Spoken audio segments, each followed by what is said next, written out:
Hello and welcome to KMTV, your roundup of what's going on in Kent on Tuesday, June the 30th. It's thought part of the M20 could be used as a lorry park until Thursday as the port of Calais remains closed because of a ferry workers' strike. Jem Collins reports. The coastbound carriageway of the motorway will be shut between junctions 8 and 9 to park lorries due to ferries not running because of continuing strikes at the port of Calais, leaving many motorists ending up in service stations like this one. I mean, we were planning on travelling down to stay on a campsite nearer to Dover, but having heard how bad the traffic is, we've just decided that it would probably be better to stay here for a bit rather than sit in a boiling hot van for several hours staring at non-moving cars. Well, we booked for a day in France, as we do occasionally, and after last week we thought we might get away with it, but apparently we haven't. And we left home at 7 o'clock this morning from Hornchurch in Essex, and we got to junction 11 on the M20 at about 11:15 and decided we're not going to make it there and back today. This is Jem Collins in Maidstone for KMTV.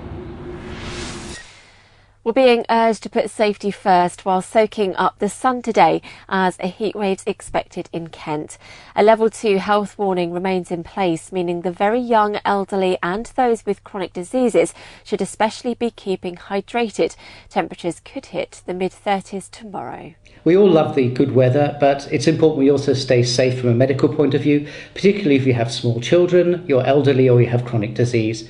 And it's really simple measures. Make sure you don't get dehydrated, have regular drinks, cool drinks to cool you down, perhaps use a fan to stay cool, and have a look at things like closing the curtains on the sunny side of the house so the house stays cooler.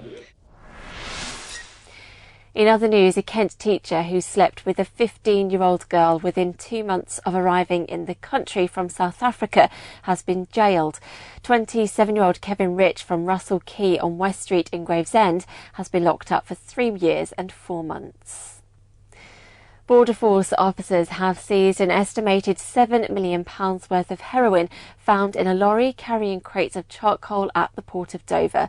It was discovered last Friday and 2 Bulgarian men in their 40s have been charged and remanded in custody until next month. And Kent is to get its own base for a search and rescue helicopter at Lydd Airport. Staff have begun training ahead of the service starting sometime in July. A Medway man has joined 2 others on a tandem bike to ride 500 miles from the lowest point in the UK to the highest. Jem Collins has this report. Cycling from the lowest point in the country to the highest is probably enough of a challenge for most of us, but for Billy, Andy and Andy number 2, they decided to make things a little bit harder. Travelling from Holmfen in Cambridge to Ben Nevis in Scotland, the trio completed the 500-mile journey on a tandem, a 3-person bike. Came about after I'd previously done a cycle ride around the 4 compass points. Billy said, next time you do a challenge, I'd like to be involved. Andy's got a thing about not only challenges but big, crazy challenges, and hence why the tandem for 3 was born. There's only 2 in the country. It's nothing like riding a normal bike. Absolutely nothing like it. It's a completely different game.